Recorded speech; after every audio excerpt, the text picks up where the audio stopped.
कोटों में कोई में भी, कोटों में कोई में भी कोई की लिस्ट में आपका नाम है। लोग भगवान को याद करते हैं, उसका नाम लेते हैं, और यहाँ तो भगवान ने आपको याद किया है, भगवान ने आपको चुना है, स्वयं वरा है। तो एक बार जरा मजे से अपनी पीठ थपथपा लीजिए। वाह रे हम, वाह रे हमारा भाग्य, हम कितनी भाग्यवान हैं जो भगवान की नजर हम पर पड़ी है। तो आज हमारी प्यारी लवली दीदी का आदेश और निर्देश हुआ था कि दीदी आप इनको ब्रह्मा बाबा की हिस्ट्री सुनाएं, और ये मेरा परम सौभाग्य है कि उस दिव्य आत्मा जो कि नंबर 1 श्री कृष्ण आज भी पूजे और गाए जाते हैं, घर घर में जिनकी पूजा होती है, वो अंतिम जन्म में प्रजापिता ब्रह्मा के नाम से जाने गए और उनके द्वारा इस दिव्य यज्ञ की स्थापना हुई। जो कहा भी जाता है कि भगवान ने सृष्टि ब्रह्मा के द्वारा रची, लेकिन कहा भी नहीं लिखा है कि वो ब्रह्मा है कौन।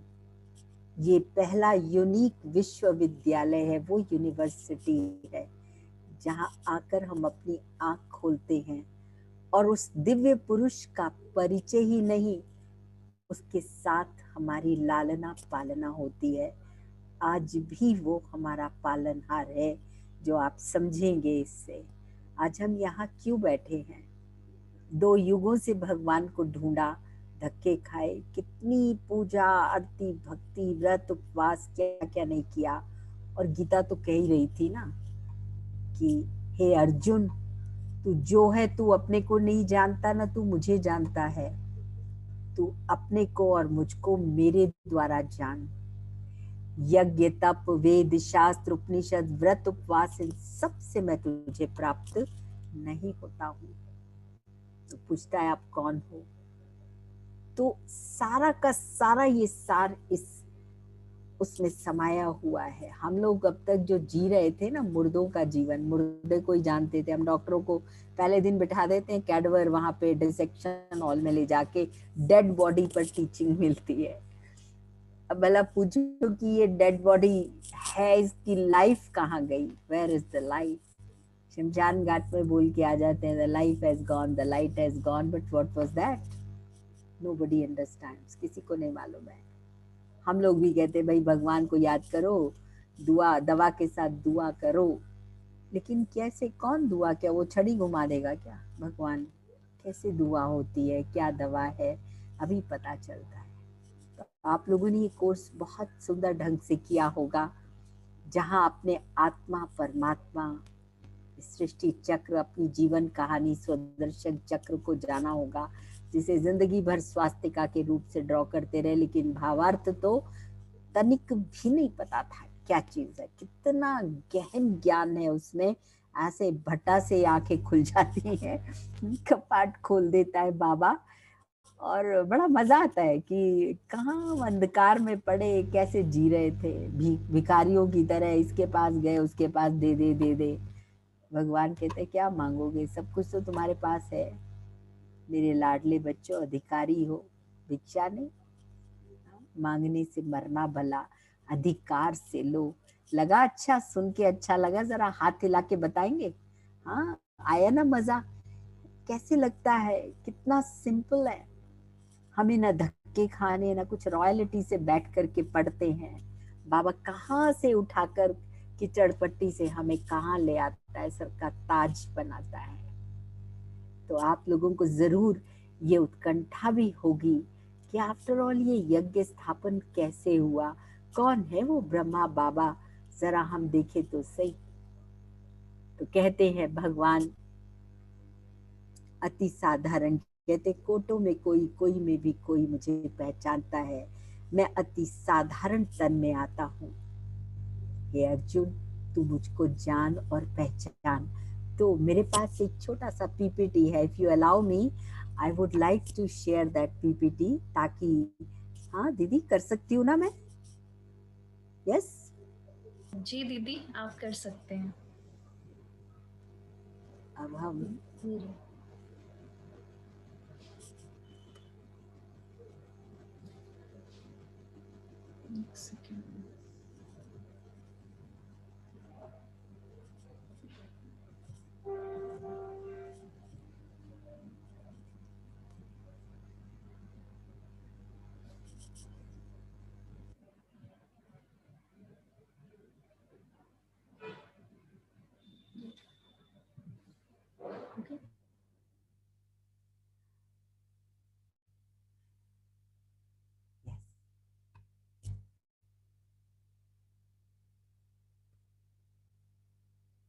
तो आप देखेंगे ये बहुत ही सुंदर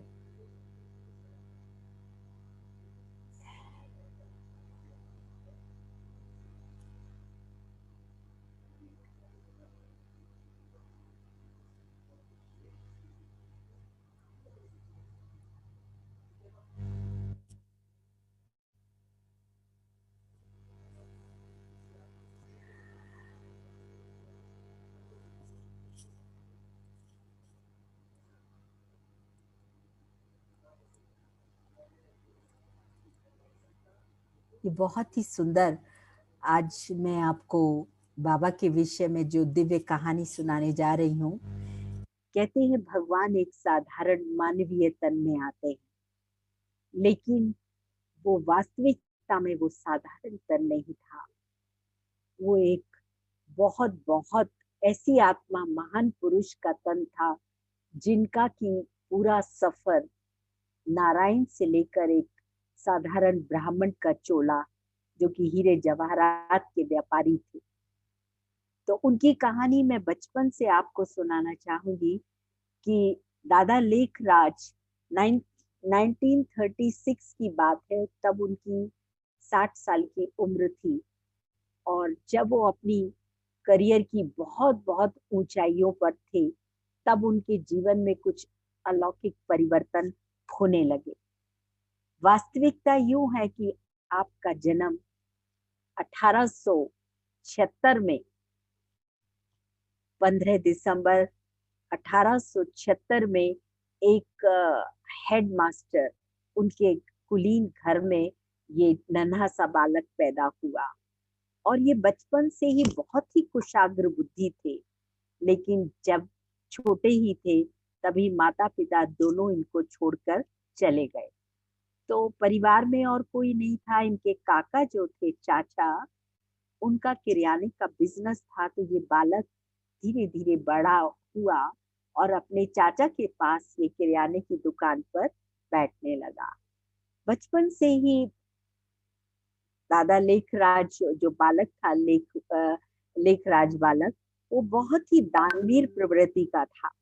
जब भी कोई गरीब इत्यादि दुकान पर अनाज लेने के लिए आते थे, तो वो ज्यादा तोल देते थे, कभी सस्ता दे देते थे। तो कई बार चाचा देखते थे, तो वो भी देखकर जैसे जैसे ये बड़े हुए, तो उन्होंने, चाचा ने इनको कहा कि अब तुम नौजवान हो रहे हो, बड़े हो रहे हो, अच्छा है कि तुम भी अपना कोई धंधा और देखो। अब दादा जो हैं एक हीरे जवाहरात के व्यापारी के पास जाकर ट्रेनिंग लेते हैं, और कुछ ही वर्षों में बहुत ही कुशाग्र बुद्धि तो ये थे ही, बहुत ही ऊंचे नामी ग्रामी जौहरी बन जाते हैं, जिनका बिजनेस कलकत्ते में, बॉम्बे में और हैदराबाद में बहुत अच्छे से फैला हुआ था। और यहाँ तक कि इतने दादा बहुत रॉयल प्रवृत्ति के थे। घर परिवार में उनके बहुत सुख सुविधाएं, बहुत संपन्नता थी। और बहुत ही बड़े लाड़ प्यार से उनका जो बच्चे थे उनका भी लालन पालन करते थे। और इनका धंधा इतना अच्छा चलता था कि जो भारत के बड़े बड़े राजघराने हैं, जैसे कि जयपुर, उदयपुर, ग्वालियर, वहां पर इनका ये बिजनेस चलता था। और वहां राजाएं उनको कहते थे कि लकी बाबू, भगवान ने राजा हमें बनाया है, वास्तविक रूप से तो राजा बनने के लायक आप हैं। और यहाँ ही नहीं, इनका व्यापार जो है लंदन की महारानी जो क्वीन एलिजाबेथ है, उनके वो भी इनसे ज्वेलरी खरीदती थी। और मुझे याद आता है दादी मनोहर इंदिरा बड़े प्यार से इनकी हिस्ट्री हमें सुनाया करती थी कि दादा का चरित्र इतना बढ़िया था कि हम बचपन से जब दादा को देखते थे, पड़ोस में ही रहते थे, तो हमें लगता था काश ये हमारे पिता होते। सभी लोग इनको बहुत ऊंची नजर से देखते थे। तो ये दादा लेखराज के नाम से बहुत सम्मानित और प्रतिष्ठित इनका व्यक्तित्व था। तो वो महारानी के उसमें भी इनके हाथ के बनाए हुए म्यूजिकल जो क्लिप्स थे, वो आज भी उनके म्यूजियम में वहाँ रखे हुए हैं। तो जैसे जैसे दादा की उम्र बढ़ी, तो दादा 1936 में जब 60 साल की उम्र थी, तो उससे पहले इनको वैराग्य आने लगा। बहुत ये गीता के अनन्य पाठी थे और नारायण के भक्त थे। हर जगह नारायण का चित्र इनके साथ रहता था। इनकी पॉकेट में इनकी जो धन रखने की जो गुल्लक होती है, उसमें हर जगह ये नारायण का चित्र रखते थे। तो मान लीजिए कोई भी आ जाए, बड़े से बड़ा राजा भी आ जाए, उसको वेट करना पड़े, लेकिन अगर दादा अपनी भक्ति में व्यस्त है तो वो कभी भी उसको छोड़कर उनको नहीं मिलेंगे। इतना उनका भक्ति भावना में था। और आपने 12 गुरु किए थे ताकि और ज्ञान पाने के लिए कि मैं भी गुरु की तरह अपने जीवन को इतना श्रेष्ठ बनाऊं। तो 1936 में इनको एक दिन साक्षात्कार हुए, नारायण के साक्षात्कार हुए, जिसमें इन्होंने श्रीनाथ द्वारिका, जगन्नाथ का ऐसे साक्षात्कार किए। तो इन्हें बहुत खुशी हुई। इन्हें लगा कि शायद भगवान मेरी भक्ति पर प्रसन्न हो गए और उन्होंने मुझे ये दिव्य दरस दिखाया है। तो अपने गुरु को इन्होंने पत्र लिखा कि आपकी कृपा हुई जो मुझे नारायण का साक्षात्कार हुआ। तो गुरु ने कहा कि मुझे ही अभी तक कुछ नहीं हुआ, तो मेरी कृपा ये मैं नहीं मानता कि आपको ये मेरी कृपा से हुआ है, शायद आपकी कोई अपनी भक्ति का प्रभाव होगा। जब इन्होंने ये साक्षात्कार किया तो उसमें इनको एक दिव्य आवाज आई कि अहम विष्णु चतुर्भुजम तत्वम। तो ये बहुत हैरान हुए कि मैं कैसे चतुर्भुज हो सकता हूँ। तो ये एन्चांटिंग इनके मन ही मन चलती रही कि मैं कैसे ये हो सकता हूँ, मैं कैसे हो सकता हूँ। तभी इस बीच में दादा को कलकत्ता जाना था। तो वो वहां से उन्होंने सोचा कि इस साक्षात्कार के बाद, तो उन्होंने कहा मैं थोड़े दिन बनारस चलता हूँ। बनारस में दादा के अपने दोस्त थे जो इनके जैसे ही भगवान के अनन्य भक्त थे। तो वहां ये उनके पास पहुंचे बनारस में, तो शाम का समय था। तो उन्होंने अपने फ्रेंड से कहा कि मैं थोड़ी देर गंगा तट पर जाकर प्रभु के ध्यान में बैठूंगा। और ये वहां गंगा किनारे चले गए और वहां एक वृक्ष के नीचे बैठकर अपने ध्यान में विलीन हो गए। तब क्या होता है कि वहां ये बड़े ध्यान में बैठे हुए थे, तो अचानक इन्होंने वहां पर इनको 4 साक्षात्कार होते हैं। तो पहला जो साक्षात्कार था, इन्होंने देखा कि आकाश से अग्नि वर्षा हो रही है। तब तक किसी को एटम बम्स के बारे में कुछ ज्ञान नहीं था। ये 36 की बात है। तो ऊपर से बरसात होती है, अग्नि वर्षा होती है, नीचे गिरते हैं और सब मानव मात्र समाप्त हो जाते हैं, सब कुछ बिल्कुल खलास हो जाता है।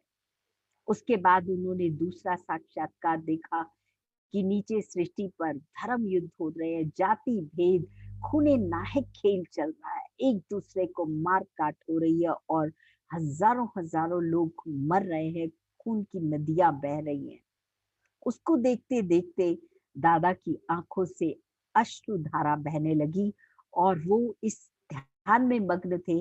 फिर उन्होंने तीसरा साक्षात्कार देखा कि प्राकृतिक आपदाओं का प्रकोप हो रहा है, भूकंप आ रहे हैं, सुनामी आ रहे हैं और एकदम विध्वंस मचा हुआ है और ये सारी सृष्टि एकदम खलास हो रही है, बिल्कुल समापन समारोह। उसके बाद ये देखते देखते एक और इनको साक्षात्कार हुआ, जिसमें इन्होंने देखा, जो चौथा हुआ, वहीं बैठे थे ध्यान में लीन, कि ऊपर से सितारे उतरते हैं और धरती पर आकर वो देव और देवियों का स्वरूप बन जाते हैं। तो ये उसको देख कर के बहुत इनको हैरानी होती है और बहुत ही खुशी में आ जाते हैं कि ये ऐसी नई दुनिया, ये नीचे आ रहे हैं सितारे और देव देवियों का रूप ले लेते हैं और बहुत सुंदर दुनिया इनको दिखाई देती है। तभी इनको एक आवाज सुनाई देती है कि ये दुनिया तुम्हारे द्वारा ये आनी है, तुमको ये दुनिया बनानी है। तो ये बड़े हैरान होते हैं, मैं ये दुनिया कैसे बनाऊंगा, ये मेरे द्वारा ये दुनिया कैसे बनेगी। तो ये अभी इसी ध्यान में मग्न थे, तभी वहां पर इनके फ्रेंड ने सोचा बहुत देर हो गई, ये गंगा तट से वापस नहीं लौटे, रात के खाने का समय हो गया। तो उन्होंने एक सर्वेंट को भेज दिया था कि तुम दादा को गंगा तट से लेकर आओ। तो वो बहुत पहले ही चला गया। तो उसने देखा कि वो ध्यान में मग्न है और उनकी आंखों से अश्रु धारा बह रही है। वो भी मंत्र मुग्ध खड़ा होकर ये लीला देखने लगा। और फिर बाद में जब दादा प्रसन्न थे, तब उसने धीरे से उनको कहा कि दादा, आपको बहुत देर हो गई, रात हो गई है, अब आप वापस चलिए, सब लोग घर पर आपके लिए भोजन पर इंतजार कर रहे हैं। ये उनको स्वर्णिम दुनिया का साक्षात्कार हुआ। तो फिर दादा जो है वहां से उठकर चलते हैं वापस। इसी समय उनको ये आभास हुआ कि भगवान मुझसे कुछ विशेष कार्य कराना चाहते हैं। तब वो अम, उस ध्यान में मग्न हो गए और बहुत गुमसुम रहने लगे। तब वहां से ये चल कर के दादा अपना अम, अम, कलकत्ता आते हैं। जब वो कलकत्ता आते हैं तो जो इनका भागीदार था उससे वो मिलते हैं, लेकिन बड़े गुमसुम थे। तो भागीदार इनको भिन्न भिन्न प्रकार के हीरे, जो ज्वेलरी आदि दिखाते हैं कि ये देखो ये कितने सुंदर है। लेकिन दादा वो जो साक्षात्कार करके आए थे, वहां तो उन्होंने इससे भी सुंदर, बहुत खूबसूरत रियल हीरे देखे थे। तो उनको इसमें कुछ इंटरेस्ट नहीं आया और वो गुमसुम रहे। उसने उन्होंने उसको कहा कि मुझको ये धंधा बंद करना है। तो उन्होंने कहा आप बहुत थके हुए हैं, सो जाइए, कल सुबह आपसे बात करेंगे। तो दादा ने कहा नहीं, मैं थका हुआ नहीं हूँ, लेकिन फिर भी वो सुनने के लिए तैयार नहीं। तो अगली सुबह दादा ने फिर उसको कहा कि देखो, आप इसको धंधे को समेटो, जो आपका बनता है आप ले लो, जो मेरे हिस्से का है वो आप मुझे दे देना।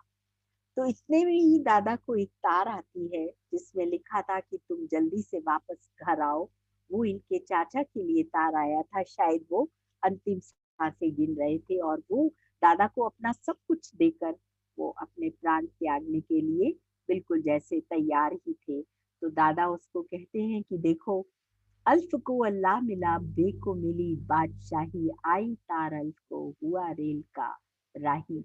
तुम सब कुछ इस कारोबार को समेटो और अब मैं जाता हूँ अपनी अगली यात्रा पर। तब वो वहां जो अपने उसके चाचा के पास पहुंचे तो वो बिल्कुल अपने डेथ बेड पर थे। तो वो उनके पास बैठे ही थे, बात तो उनसे कुछ नहीं हो पाई। लेकिन दादा को एक और साक्षात्कार हुआ, जिस साक्षात्कार में उन्होंने देखा कि कैसे आत्मा शरीर छोड़ने से पहले सीधे अपने भ्रिकुटी से वो सीधे अंगूठे तक जाती है, पांव के अंगूठे तक, और वहां शरीर के एक एक ऑर्गन से वो विदाई लेती है, उनका धन्यवाद करती है और फिर वापस भ्रिकुटी से आकर पंछी उड़ जाता है। ये उनको आत्मा का साक्षात्कार हुआ और वो बिल्कुल गुमसुम होकर इस ध्यान में मग्न हो गए कि जैसे ये आत्मा इस शरीर को छोड़ रही है, तो हम सब भी इस शरीर के अंदर एक चैतन्य शक्ति आत्मा है। और उन्होंने अपने मन ही मन में इस बात को दोहराना शुरू किया, इसका मतलब ये वस्त्र एक ना एक दिन हमें भी छोड़ना है। मैं भी आत्मा हूँ। उनकी जो पत्नी थी लौकिक में, जसोदा माँ, कि जसोदा भी आत्मा है, नारायण उनका पुत्र, नारायण भी आत्मा है, बेटी पुट्टू थी जिसको प्यार से पुट्टू कहते थे, निर्मल शांता दादी, ये भी आत्मा है। सबको देखकर बाबा ने ये आत्मा का पाठ पढ़ना शुरू किया। मैं भी आत्मा, ये भी आत्मा, ये भी आत्मा। दीवारों पर लिखते थे, कॉपी में लिखते थे, कागज पर लिखते थे, और ये गहनता से उन्होंने तपस्या की। फिर उसी समय उनको ख्याल आया, उनका बिजनेस बॉम्बे में था, तो बाबा बॉम्बे गए। बॉम्बे में जो बाबा का बंगला था, घर जो था, वो बबूरीनाथ मंदिर के सामने ही था। सुबह का समय था और वहां से पंडित रोज घर पर आकर सत्संग किया करते थे। गीता का पाठ चल रहा था और बाबा उसी पाठ में बीच में से उठ करके चले जाते हैं। तो वहां इनके पुत्र वधू बैठी थी, तो वो बहुत हैरान हुई कि यहाँ पंडित कथा कर रहे हैं और गीता का पाठ है, दादा कभी उठ कर नहीं जाते। तो वो पीछे पीछे उनके जाती है और देखती है कि वो अपने कमरे पर में जाकर बिस्तर पर बैठे हैं, अर्ध पद्मासन स्थिति में, और बिल्कुल ध्यान मग्न है, उनकी आंखें बंद हैं। थोड़ी देर वो भी हल्की होकर मंत्र मुग्ध होकर वहीं पर बैठ जाती हैं। फिर थोड़ी देर के बाद वो देखती हैं कि बाबा की आंखें खुलती हैं। जब आंखें खुलती हैं तो उनकी आंखों से जैसे रेड लाइट, दो बल्ब जल रहे हैं, वो लाइट वहां से एमिट होती है और सारा कमरा प्रकाशित हो जाता है। और वो भी, ब्रजेंद्रा दादी भी अपने आप को एकदम हल्का महसूस करती हैं। और उन्होंने जो उनके मुख से शब्द सुने, कुछ वो बोल रही थी जो उन्होंने सुना। फिर दादा, फिर वहां से दादा उठते हैं, अपनी आंखें बंद करते हैं, फिर खोलते हैं, तो कहते हैं कोई लाइट थी, कोई माइट थी, कुछ कहा उसने, कुछ कहा उसने, कोई लाइट थी, कोई माइट थी। तो वो फिर उनसे पूछती है, दादा आपको क्या हुआ? कहा वो कुछ मुझे कह रहे थे, कुछ बोला उसने मुझे। कहते हाँ मैंने सुना। वो शब्द थे, निजानंद स्वरूपम शिवोहम शिवोहम, प्रकाश स्वरूपम शिवोहम शिवोहम, ज्ञान स्वरूपम शिवोहम शिवोहम। उन्होंने दादा को ये शब्द बताए। तो फिर वो आकर बैठते हैं, तो लोग उनसे पूछते हैं क्या हुआ, तो वो बिल्कुल साइलेंस में चले जाते हैं। ये पहली पधरामणि थी भगवान शिव की उनके तन में। यहाँ से फिर दादा वापस अपने सिंध हैदराबाद लौटते हैं। और सिंध हैदराबाद जब लौटते हैं तो बहुत गुमसुम होते हैं, जबकि उनका स्वभाव बहुत ही रमणीक था। बच्चों के साथ खेलना, बातें करना, बहुत ही रमणीकता थी। दादा अपने जब व्यापार भी करते थे ना, तो सुंदर सुंदर ज्वेलरी अपनी बच्ची को पहनाकर महलों में ले जाया करते थे। तो रानियां कहती थी, लकी बाबू हमको ये ज्वेलरी बहुत पसंद है, ऐसी गढ़वा दो। तो दादा उसको उतार के फिर बच्चों को वो दे दिया करते थे। तो इस तरह बहुत ही रमणीक स्वभाव था। पर दादा बहुत गुमसुम होने लगे और धीरे धीरे उनके घर में सत्संग चालू हुआ, जहाँ घर के लोग सभी आकर बैठते थे और ओम की ध्वनि चलती थी, और इसका नाम पड़ा ओम मंडली। और ये इतनी मधुर ओम की ध्वनि होती थी, और उसमें धीरे धीरे लोगों को दिव्य साक्षात्कार होने लगे। किसी को कृष्ण का होता, किसी को नारायण का होता, किसी को नई दुनिया का होता, स्वर्ग के सीन्स देखते, कोई विष्णु चतुर्भुज। और ऐसे ये सत्संग बढ़ते बढ़ते बहुत लोग आस पड़ोस के आने लगे और एक ये बड़ी मंडली बन गई। जब यहाँ और लोगों को ये रहता था कि जल्दी जल्दी हम भागे काम करके, सब महिलाएं पुरुष सब वहां आने लगे। और फिर धीरे धीरे ये सत्संग बढ़ने लगा, तो लोगों को लगा, क्योंकि वहां सिंध के लोग विदेशों में जाकर व्यापार करते थे, जब वो घर में आए तो उन्होंने ये सब रूप बदला हुआ देखा, तो थोड़ा उन लोगों में रेस्टलेसनेस बढ़ी और उन्हें लगा कि ये दादा कोई बंगाल से काला जादू सीख कर आया है और सभी इसकी तरफ आकर्षित हो रहे हैं और इसका बहुत फैलाव बढ़ रहा है, नामाचार बढ़ रहा है। तभी उन्होंने इसका विरोधाभास करना शुरू किया। और अ, ऐसा ये दृष्टांत आया कि जो बच्चे यहाँ पर ये सब लोग ज्ञान सुनते थे, तो जो लक्की बाबू का घर था उसको भी उन्होंने जलाने का प्रयास किया। उसके बाद उन्होंने वहाँ पर उसको भवन को जलाया और तभी लेकिन किसी का भी कुछ बाल बांका नहीं हुआ। तब दादा ने वहाँ से शिफ्ट किया कराची सन 37 में। ये लोग कराची कराची बुलावे पर ये लोग वहाँ चले गए और वहाँ फिर बहुत ज़्यादा तपस्या का वातावरण बना। तब दादा को ये ध्यान में आया कि ये बच्चे जो हैं, इनको ये दिव्य ज्ञान हमको यहाँ पर एक बोर्डिंग खोल देना चाहिए और ये दिव्य ज्ञान बच्चों को देना चाहिए। तब वहाँ पर एक पाठशाला खुली और 5 माताओं बहनों का ट्रस्ट बनाया गया, जहाँ दादा ने अपनी चल-अचल संपत्ति सब उनके नाम की। उसके बाद उन्होंने पैसे को हाथ नहीं लगाया, सब कुछ अपना समर्पित कर दिया कि ये दुनिया उनको ये निश्चय हो गया कि ये दुनिया अब बहुत अधिक नहीं चलने वाली है। और वहाँ ये सत्संग बहुत अच्छे से चलने लगा और इसका नाम वहाँ पर बदलकर नहीं ये ओम मंडली था। तो वहीं पर ये अच्छा ये वहाँ पर जाकर इन्होंने भवन के बाहर लोगों ने धरना देना शुरू किया क्योंकि ये काफ़ी सत्संग बढ़ने लगा और दादा को मरवाने की भी बहुत लोगों ने कोशिश की। लेकिन कहते हैं जाको राखे साईंया मार सके ना कोई, चाहे सारा जग उनका बैरी हो जाए लेकिन कोई उसका बाल बांका नहीं कर सका। फिर ये काफ़ी आंदोलन वगैरह बढ़ते रहे लेकिन अंदर ही अंदर वहाँ ये कम 350 बच्चे जो थे, वहाँ इनकी एक भट्टी बनी जो दिन-रात ये तपस्या में रहते थे।